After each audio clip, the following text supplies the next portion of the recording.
7:30 a.m. Light rain falling. I hope that stops. I'm beside Highway 4 starting my hike right beside the Little Qualicum River.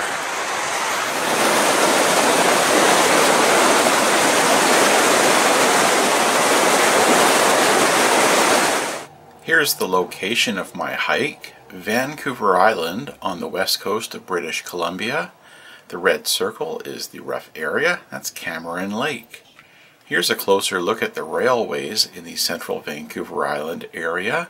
The E&N's Port Alberni subdivision goes from Parksville on the right side to Port Alberni on the left.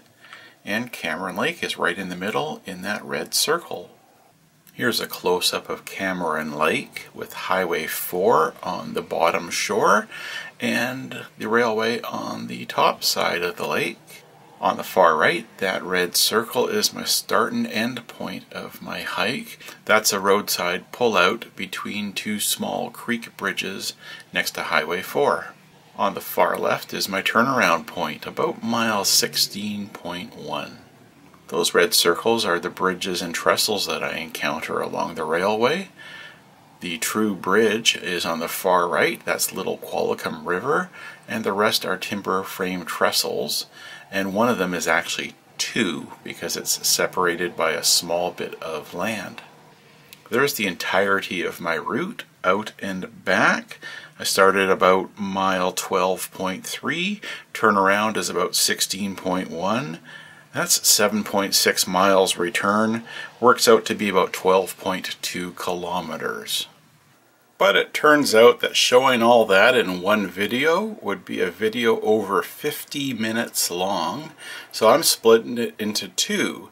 So the yellow line shows how far I get in part 1, from the start to the end of the mile 14.6 trestle. Here's the east side switch for the Cameron Lake siding, which means I'm coming up to the Cameron Lake Chalet Road cabins and camping area. There's the siding track beside me with the derail mechanism. This is where it opens up. And the weather today is supposed to be fog patches, which is what has drawn me out here today. But right now there's a light mist falling, so I'm hoping that stops. But whatever happens, happens. The lake is through there behind the cabins. I can see bits of fog, but it is just patches, just like the weather forecast said. Here are some privately owned old maintenance fire cars, or at least a water tank. That's about all I know. They've been here as long as I've been coming here, which is early 2019. They've been here longer than that, though. Here's the station name sign for Cameron Lake. I like it when railway signage endures. Is it about 22 years, just over 22 years? Since a train last ran here. Coming up towards mile 13, and this is what a lot of the walk is going to be like. I got trees encroaching from either side. They're all wet, so it's a hike where I know I'm going to get wet today. We have Broom, but we also have the site of the Cameron Lake Water Tower. Concrete forms are now used for the old spare rails to rest on. This is just before mile 13. Nice long straight stretch around mile 13.1 or so. As I head towards, hey, here's the mile 13 sign. Someone actually found it. First time that I have seen this in my time here, 4 years. I don't know where it was before that I didn't see it. Maybe it was just down in the bank in the junk there.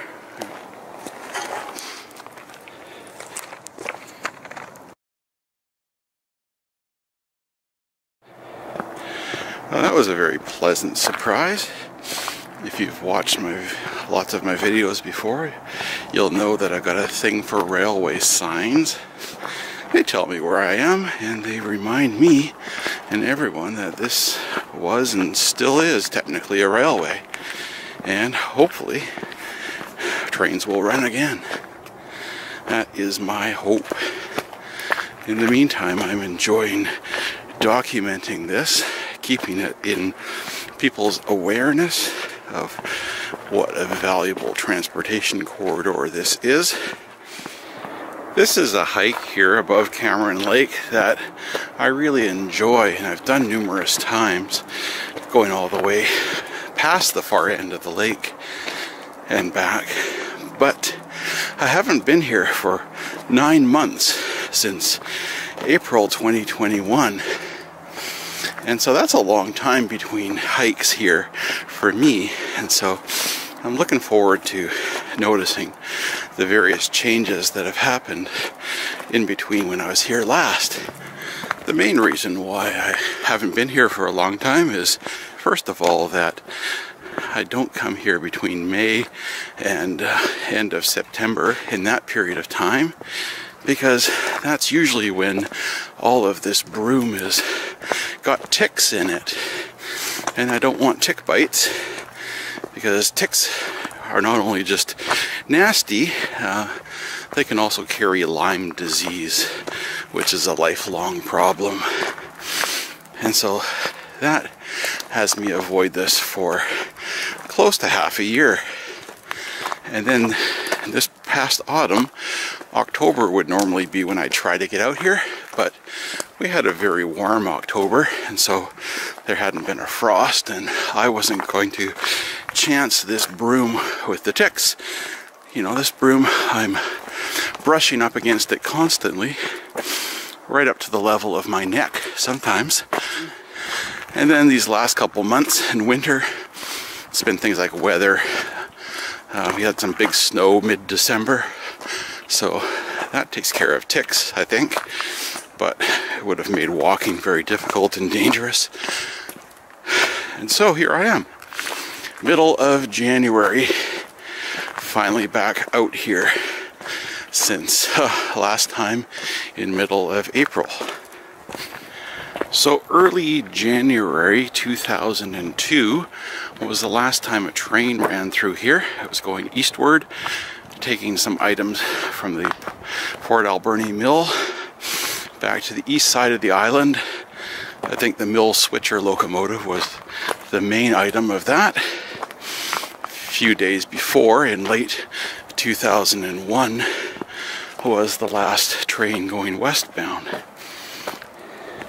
So this is 21 years now since there's been train activity here. It's still lovely, and I'm thankful that it's still owned and held as a railway.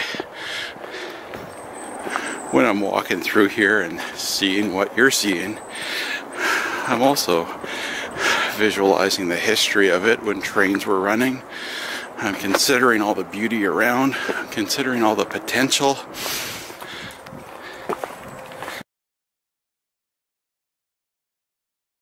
Here's an example of the tall broom, and I'm holding the camera level with my eyes. So, taller than me. So I duck below and through. Again, if this were summer with ticks, no way. And I'm not even at the first trestle yet. So this is about mile 13.5, 13.6, something like that. And this is my arrival at the mile 13.7 trestle. I'm absolutely soaked from walking through all of the overgrowth. It's all wet from the rain and dew. And that's just going to be what I deal with all day long. But it's worth it for scenes like this at this trestle with lots of fog on the lake.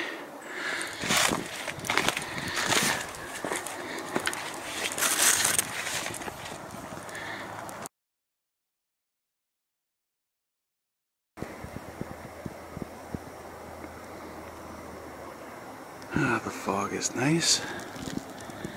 The trestle is wet and weathered and worn out. So if you've watched a lot of my videos here, you'll know I always say the key to walking across these is to know that the stringer beams are the thick beams that run parallel to the rails, and you walk on top of those. So if you're on the ties, you're on the part where the ties are over top of the stringer, so they're directly supported, so if they're crumbly, you're still on solid wood below it, except when you cross over like I am now. And there's times when you're walking right on the stringer beam. Well, that's a nice view.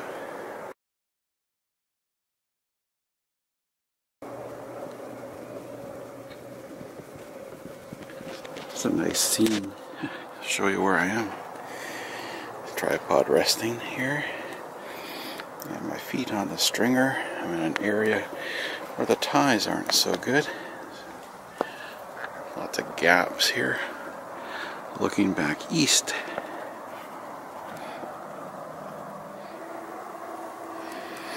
Okay, I pack my tripod in my hand. Other hand holds my camera for a video. And now let's carefully walk.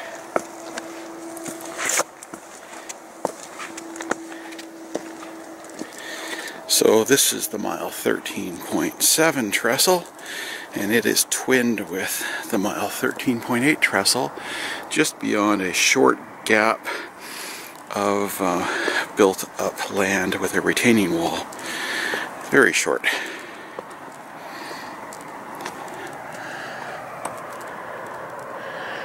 Here's the view across to Highway 4, and Angel Rock is right straight ahead. That's the rock that the traffic goes under.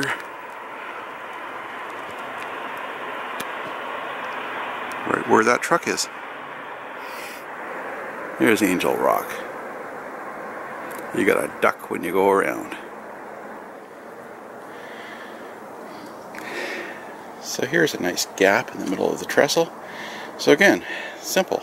You walk on the stringer. Gives you an idea of the thickness of the stringer beams.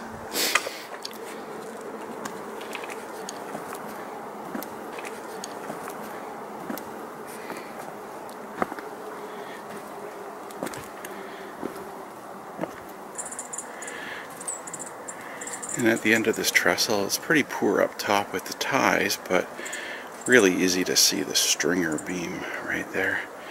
Pretty solid again.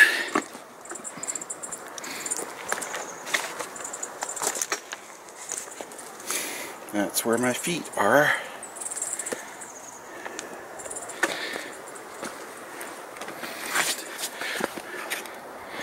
And here's the little bit of land with the retaining wall. Used to be able to look back at the trestle, but this tree is doing well. Okay, here comes the second one. Very short, similar, not very good shape. Walk above the stringers. This is mile 13.8.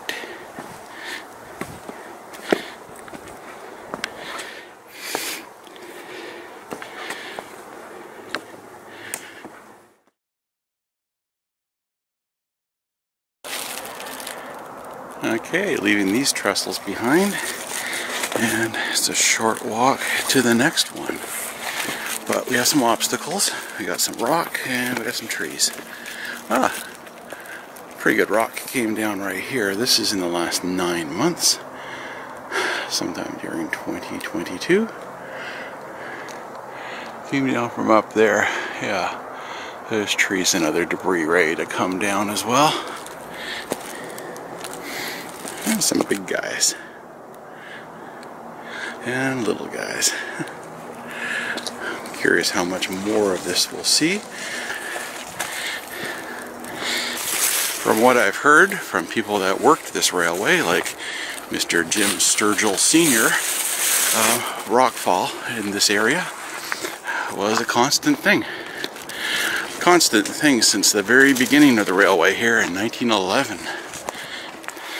And here is mile 14 Trestle. Simple, straight, in very good shape above with the ties. And that's because it's one of the ones that got a bunch of up top tie replacement done in the last years of Canadian Pacific ownership, I believe. And I think done with treated timbers as well. Let me show you above on the slope. Just goes up there. There's lots of mossy rocks, arbutus trees going up to the Wesley Ridge. That ridge gives great views of Cameron Lake, and if you look the other direction, you're looking out towards Hornby and Denman Islands, and of course Horn Lake, which is on the other side of these mountains. I haven't been there. I've just enjoyed the photographs of the awesome hikers who have. There's nice water runoff on the rocks up ahead, giving a lovely sound, and it passes through a pipe just on the end of the trestle, on the abutment. Very lovely. There's where the culvert comes out. That's the abutment.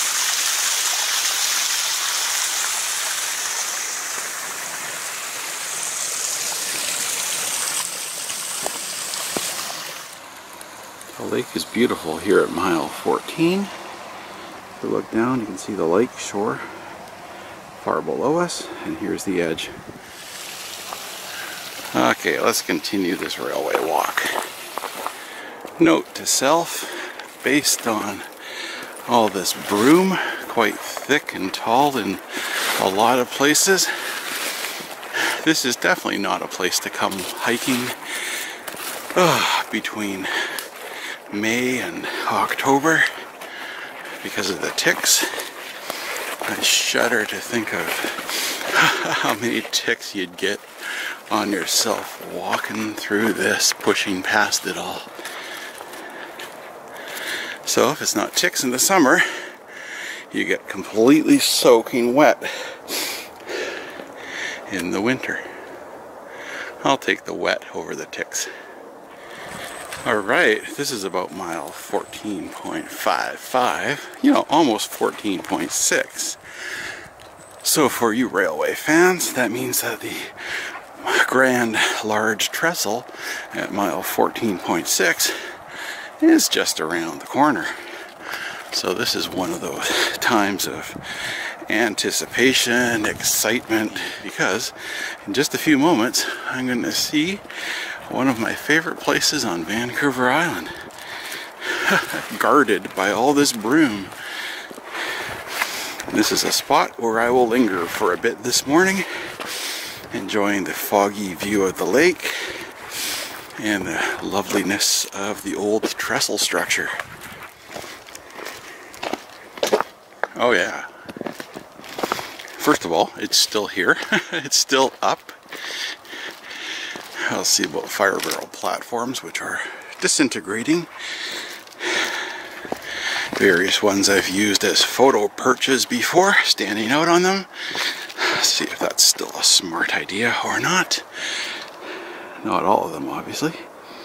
Oh yeah, what a magnificent structure.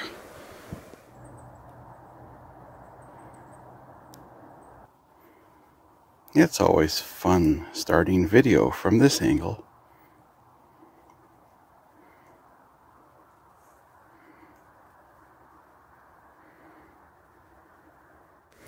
Yeah, this fire barrel platform has seen better days. Nice view from here though.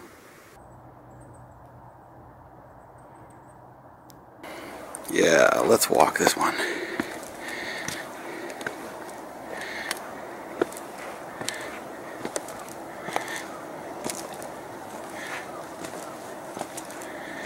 Every hike has a favorite trestle, and today's hike, well, this is it.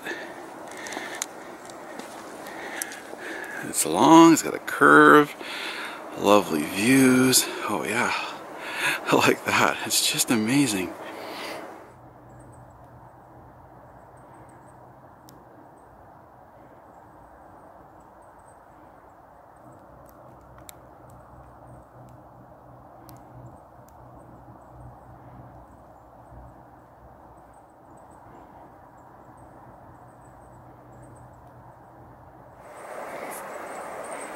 I'm not stepping on that one.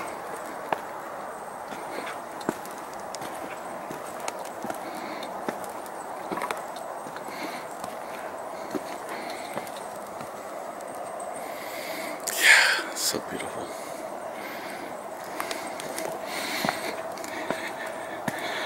Of all the places I go hiking or visiting, this right here, this trestle, doing what I'm doing right now, is one of the most peaceful places I go to for me. This is where I really feel it. Just feel the happiness and contentment of life. As I'm looking this down.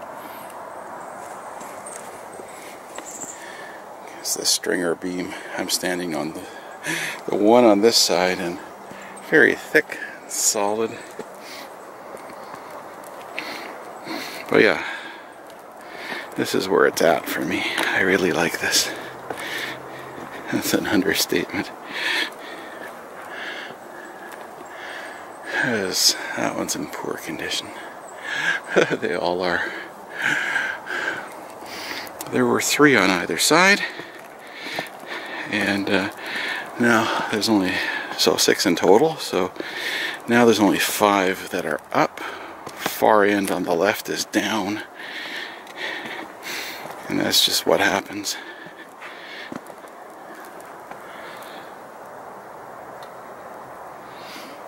This is just doesn't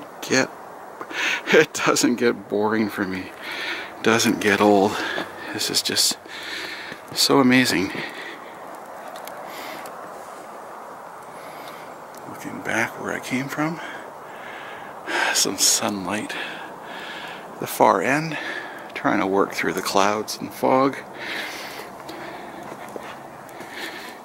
But this is nice diffused light for photography. Oh my, I'm happy with that. The only issue is that I'm soaked. My pant legs are soaked. I got gaiters on my shins. But above that, really soaked. But I don't care. This photograph is taken with my camera phone's wide-angle lens, and that distorts the sides of the image, making them look a bit curved. And so the left-hand side of this with the trestle deck, it's not sloping down like that on an angle. That's just the distortion of my camera phone. This is so nice. Fire barrel platform here.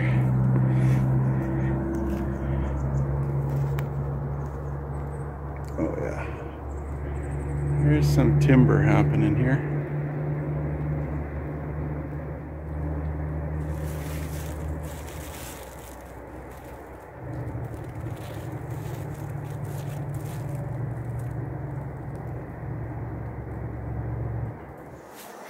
There's the west end, the cliff. You can walk part way down and get a view of the trestle. I don't think I'm going to do that today, just because I'm so soaked.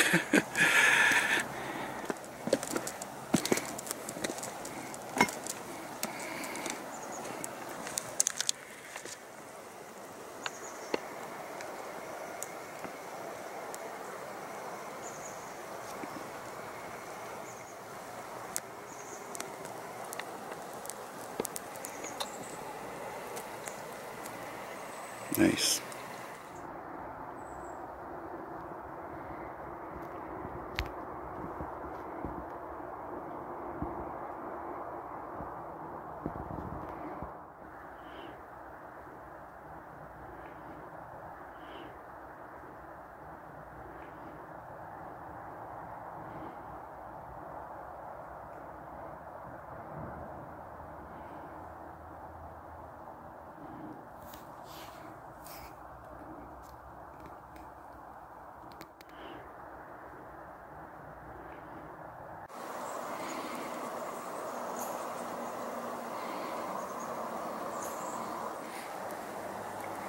This part at the end of the trestle, west end, is pretty messed up. Again, I'm right on top of the stringer beams.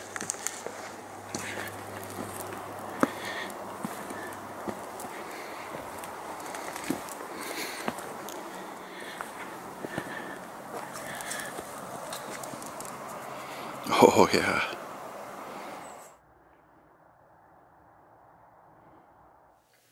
And that's it for part 1 of this 2-part series. I will see you in part 2, where we will continue westward down to mile 16, encountering more Broom, doing a turnaround, and heading all the way back to where we started from.